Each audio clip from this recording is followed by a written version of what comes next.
Tidur berjalan merupakan kelainan perilaku motorik kompleks yang mengganggu tidur malam. Tidur sambil berjalan atau somnambulisme ini diawali dengan stimulasi tiba-tiba saat seseorang sedang tidur gelombang lambat, dan puncaknya ditandai dengan aktivitas berpindah tempat dalam kondisi kesadaran yang berubah. Sayangnya bagi sebagian orang, tidur sambil berjalan menjadi hal yang menakutkan. Seperti contoh-contoh berikut, di mana orang-orang ini pernah melakukan berbagai insiden tak diinginkan akibat tidur berjalan. Beberapa bahkan berakhir tragis. Dan inilah 7 fenomena tidur berjalan berakhir tragis versi On The Spot.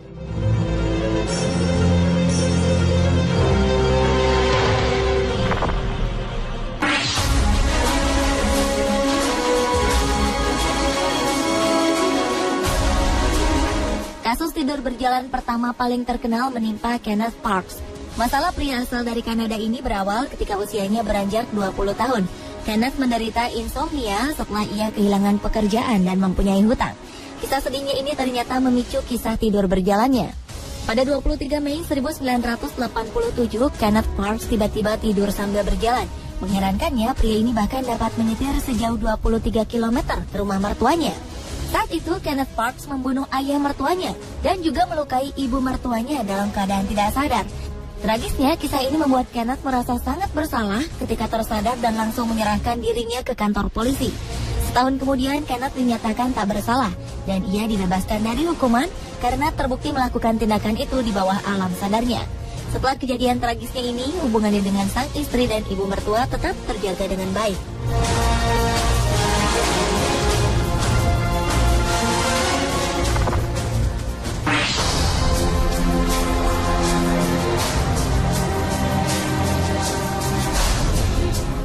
Kasus tidur berjalan selanjutnya datang dari pria bernama Timothy Brugman.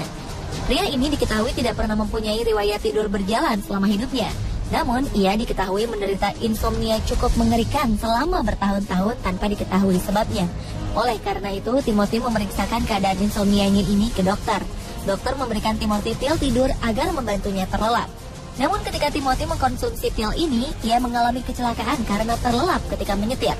Ketika Timothy mengkonsumsi kembali obat ini, ia ditemukan tewas di luar rumahnya. Ternyata Januari 2009 silam, Timothy diduga tidur berjalan pada malam hari setelah mengkonsumsi pil tidur. Malangnya, pria ini keluar dari rumahnya tanpa mengenakan pakaian. Padahal keadaan cuaca saat itu sangat dingin di musim salju, suhunya mencapai minus 16 derajat Celcius. Besokan harinya, Timothy ditemukan tewas membeku di depan rumahnya.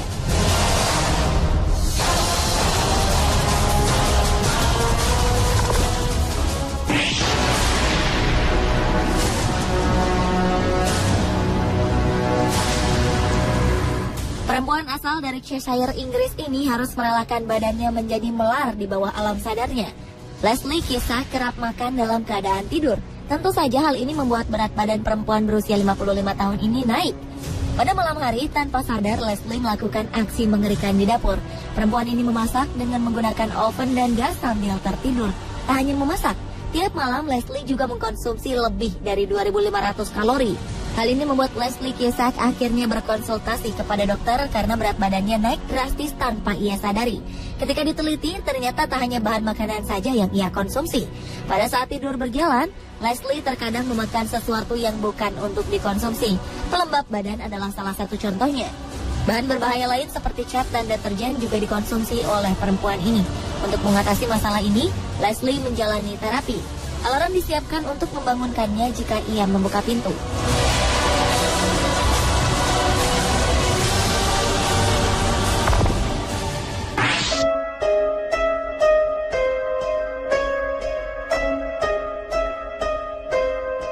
Kisah tragis berikutnya datang dari Jules Lowe. Oktober 2004 lalu, sang ayah Edward Lowe ditemukan tewas di kebunnya setelah mendapat 90 pukulan cukup parah di tubuhnya. Jules Lowe pun menjadi tersangka utama dari kasus pembunuhan ayahnya sendiri. Seorang tetangga rumahnya menjadi saksi bahwa Edward yang berusia 83 tahun keluar rumah pada malam hari bersama putranya, Jules, dengan keadaan mabuk berat. Jules pun akhirnya mengakui bahwa dia membunuh ayahnya, namun dengan keadaan tidak sadar. Jules Lowe mengatakan bahwa keluarganya secara turun-temurun mempunyai kebiasaan aneh tidur berjalan setelah mengkonsumsi alkohol. Menurut ingatannya, ketika tidur berjalan, sang ayah memukuli Jules Lowe. Jules pun berusaha membela diri dari serangan ayahnya. Tragis, pembelaan dirinya ini membuat Jules Lowe harus merelakan nyawa ayahnya. Jules Lowe kemudian dilaporkan atas kasus pembunuhan ayahnya. Namun karena perbuatannya itu dilakukan dalam ketidaksadaran kedua belah pihak, Maret 2005 lalu, Jules Lowe berhasil lolos dari hukuman pidana.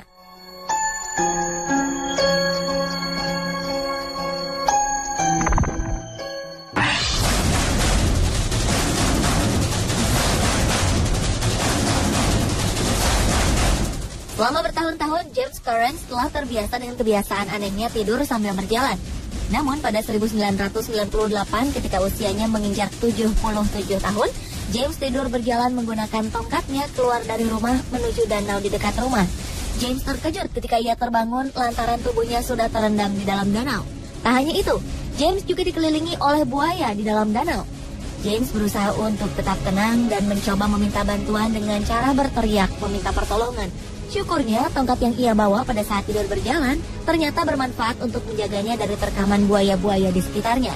Tak lama kemudian, salah satu tetangga James menyadari teriakannya dan segera menghubungi polisi setempat. Polisi pun segera datang untuk menyelamatkan James dan mengusir buaya-buaya itu dengan lampu senter. James pun selamat dan hanya mengalami beberapa luka kecil pada saat ia memasuki danau.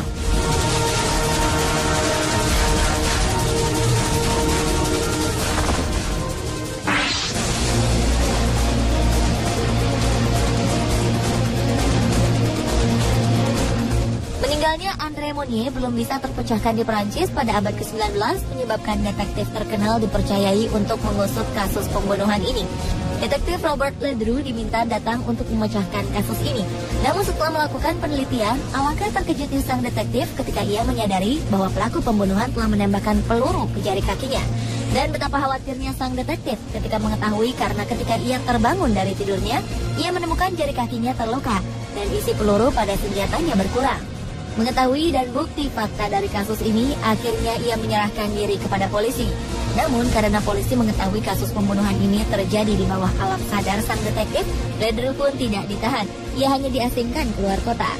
Detektif Ledru pindah bersama penjaga dan perawat, karena masyarakat menganggapnya tak aman jika ia terus berada di dalam kota.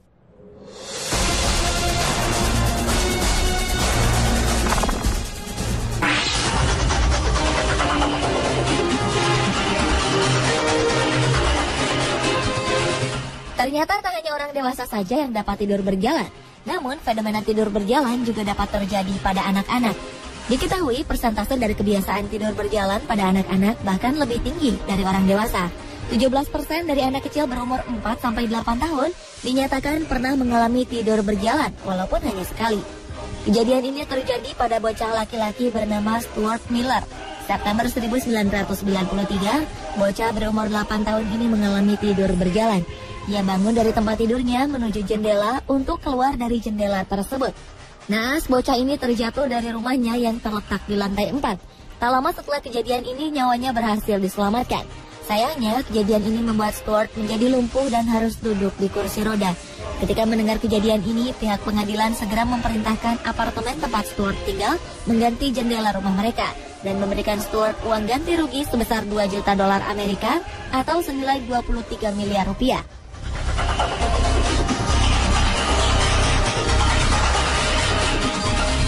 Pemirsa, inilah ketujuh fenomena tidur berjalan berakhir tragis versi On The Spot.